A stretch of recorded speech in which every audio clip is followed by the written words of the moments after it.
India और अफगानिस्तान के बीच में अब बारी है दूसरे T20I के मुकाबले की, जो कि खेला जाने वाला है 14 जनवरी को। एक मुकाबला ऑलरेडी हो चुका है। टीम इंडिया जो मुकाबला जीतकर 1-0 से इस सीरीज में बढ़त बढ़ा चुकी है, लेकिन अब टीम इंडिया का निशाना यहाँ पर है दूसरा मुकाबला जीतकर ये सीरीज अपने नाम करने की। लेकिन दूसरी तरफ उनका सामना है अफगानिस्तान से, जो कि एक कंप्लीट फाइट बैक दिखा रही है। पहले T20I में दिखाया, लेकिन अफसोस करीब आकर हार गई। लेकिन अब उनका माइंडसेट होगा एटलीस्ट ये मुकाबला जीतकर ये सीरीज में जिंदा भी रहे, तो साथ ही उनका माइंडसेट होगा ये मुकाबला अगर जीत गए तो इतिहास भी रच देंगे, क्योंकि आज तक कभी इंडिया से मुकाबला जीता नहीं है T20 इंटरनेशनल में।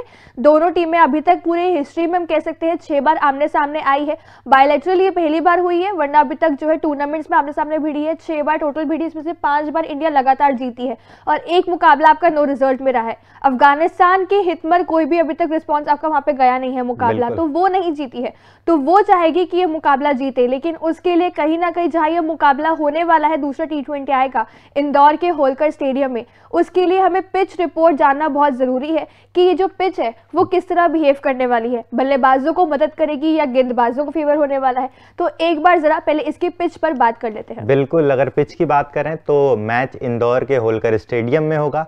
स्टेडियम का जो पिच है बहुत ज़्यादा बड़ा पिच है नहीं, तो यहाँ पर बल्लेबाजों को बहुत फायदा मिलता है। और इस पिच पर हाईएस्ट टोटल जो है मानिए 247 है। इंडिया के ही बल्ले से आया था, भारतीय बल्लेबाजों ने ही कारनामा दिखाया था 2015 में, तो कहीं ना कहीं बल्लेबाजों को यहाँ फायदा मिलने वाला है। बहुत ज्यादा रन आएंगे, चौके और छक्कों की बरसात होगी। और सबसे बड़ी बात, विराट कोहली आने वाले हैं। रोहित शर्मा पहले मुकाबले में सिर्फ 2 गेंद खेल के शुभमन गिल के चलते रन आउट हो गए थे, तो दोनों खिलाड़ियों का कमबैक है एक तरीके से, क्योंकि 2022 वर्ल्ड कप के बाद दोनों ही खिलाड़ी दिखे नहीं थे T20 मैचेस में, तो उनके लिए एक बहुत अच्छी अपॉर्चुनिटी है, क्योंकि बैट्समैन का ये पिच है, छक्के और चौके की बरसात होने वाली है।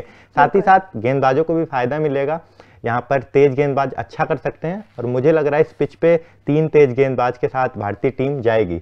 और अगर इंदौर की बात करें तो मोहाली से यहाँ पे कम ठंड है, लेकिन रात के टाइम में ओस देखने को मिलेगा, ड्यू होगा, तो कहीं ना कहीं तेज गेंदबाजों को तो ऑब्वियसली फायदा मिलने ही वाला है दोनों ही टीम के। तो अगर हम अफगानिस्तान की बात करें तो वहाँ की तेज गेंदबाजी अगर होती है अच्छी तो अच्छा कर सकते हैं, क्योंकि पिछली बार उनकी गेंदबाजी से बहुत अच्छा देखने को नहीं मिला था। बिल्कुल, लेकिन कहीं ना कहीं अगर देखा जाए तो अफगानिस्तान का जो स्ट्रेंथ है वो उनका स्पिन अटैक है, और वहां पर अगर हम बात करें कि आप पेसर्स को लेकर आ जाओ तो कहीं ना कहीं वहां थोड़ी कमजोर पड़ सकती है अफगानिस्तान की टीम। लेकिन अफगानिस्तान के पेस अटैक को हमने देखा है कि जहाँ पे स्पिन को मदद नहीं मिलती वहां से वो मदद अपने आप निकाल लेते हैं। तो ये देखना काफी दिलचस्प होगा कि किस तरह से अफगानिस्तान का पेस अटैक या यहाँ पे स्पिन अटैक भी उनका किस तरह से किफायती साबित होता है, किस तरह के उनके गेंदबाजी प्रदर्शन दिखाते हैं। लेकिन अब यहाँ बात करें पिच के बाद, अब टीम इंडिया के अब बात करें तो टीम इंडिया की प्लेइंग 11 क्या हो सकती है। टीम इंडिया की अगर प्लेइंग 11 की बात करें तो टीम इंडिया जिस तरह डोमिनेंटली मुकाबला जीत कर आ रही है, हम ये एक्सपेक्ट कर सकते हैं कि बदलाव कोई भी होना नहीं चाहिए।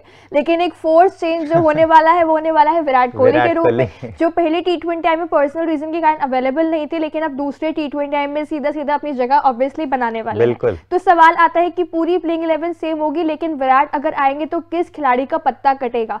2 आपके दावेदार सिर्फ है, जिनमें से किसी एक को अपनी जगह खोनी पड़ेगी, वो है या तो शुभमन गिल और या तो तिलक वर्मा।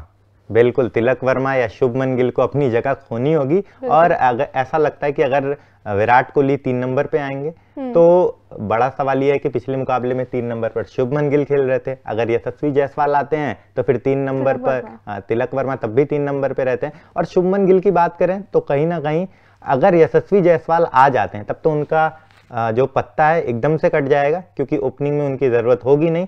और 3 नंबर पे विराट कोहली ऑलरेडी खेल रहे हैं, और उनका जिस तरीके से परफॉर्मेंस है, जिस तरीके से उन्होंने ब्लंडर किया मैच में, रोहित शर्मा को आउट किया, ठीक ठाक बल्लेबाजी कर रहे थे लेकिन बहुत ज़्यादा देर तक मैदान में टिक नहीं पाए। तो उनका चेंज होना तो मुझे लग रहा है तय है लगभग, क्योंकि विराट कोहली अगर आ जाएंगे तो इन 2 खिलाड़ियों में से किसी एक को तो जाना ही जाना होगा। एग्जैक्टली, देखिए जाए तो इन दोनों में से किसी एक को जाना जरूर पड़ेगा। उसमें और यशस्वी आ गए तो दोनों को ही जाना पड़ेगा। हाँ, वो भी एक सिनेरियो, मतलब अगर देखा जाए तो 2-3 सिनेरियोज, 4 सिनेरियोज कम से कम बन रहे हैं विराट के आने से। ये कि विराट नंबर 3 पर बल्लेबाजी करते हैं।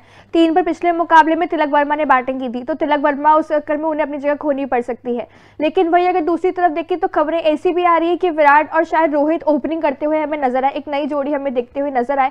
और अगर ऐसा होता है तो ऑब्वियसली ओपनिंग आपके इस समय शुभमन करते हैं और शुभमन की जगह फिर नहीं बन पाएगी। फिर तो अगर जायसवाल की एंट्री भी होनी फिर मुश्किल है, फिर 3 पर तिलक वर्मा खेले।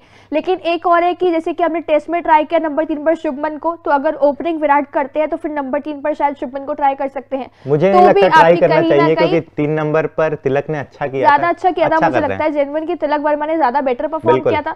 और एक ये कि अगर जायसवाल के आते हैं नहीं, क्योंकि राहुल द्रविड़ ने प्रेस कॉन्फ्रेंस में कहीं ना कहीं ओपनिंग में रोहित के साथ जायसवाल का नाम लिया था, तो हो सकता है कि ओपनिंग फिर आपकी रोहित और जायसवाल करें, नंबर 3 पर ही फिर आपके खेलते हुए नजर आए विराट कोहली, फिर आपका होगा शुभमन और तिलक में से कोई भी नहीं खेलता हुआ है आपको नजर आएगा। खैर यहाँ पे बहुत सारे सिनेरियोज है, इसका जवाब तो हमें मुकाबले के टाइम में मिलेगा, एक्चुअल जब प्लेइंग 11 आएगी कि कौन किसकी जगह यहाँ पे जो है चली जाती है विराट कोहली के आने से। बिल्कुल, लेकिन गेंदबाजी की बात करें तो 3 गेंदबाजों के साथ तो भारतीय टीम जाएगी, जिसमें आपके मुकेश होंगे, अर्शदीप होंगे। लेकिन इस मुकाबले में मुझे लगता है आवेश खान को मौका मिलेगा मान्य, क्योंकि इंदौर उनका होम ग्राउंड है, उनको इस मैदान की अच्छे से परख है, पता है किस तरीके से यहाँ गेंदबाजी करना है और उनको मदद मिलने वाली है। तो मुझे लगता है आवेश की एंट्री होगी इस मुकाबले में। ये भी सिनेरियो है कि आवेश का होम ग्राउंड है, लेकिन कहीं ना कहीं अगर देखोगे तो पिछले मुकाबले में तेज गेंदबाज के रूप में शिवम दुबे से गेंदबाजी कराई थी, उन्होंने बहुत अच्छी गेंदबाजी की थी, तो आप उनसे भी निकलवा सकते हैं, फिर आपको आवेश की जरूरत नहीं पड़ेगी। तो मतलब ये कि आपके सिनेरियोज है, ये देखने वाला होगा जब इंडिया की प्लेइंग 11 आएगी तब क्या निकल कर वहां पे आता है, कैसी प्लेइंग 11 होती है, कौन खेलता है या नहीं होता। लेकिन फिलहाल के लिए यहाँ पे आपकी इस पर क्या राय है? आपको क्या लगता है कि इस दूसरे T20I के लिए विराट के आने पर किसकी जगह जाती है? इंडिया की प्लेइंग 11 क्या हो सकती है? कौन ये मुकाबला जीतता है? आपकी इस पर क्या राय है? कमेंट सेक्शन में जाते जाते हमें जरूर बताइए और साथ ही साथ तूफान स्पोर्ट्स को लाइक, शेयर एंड सब्सक्राइब करना बिल्कुल भी ना भूलिए।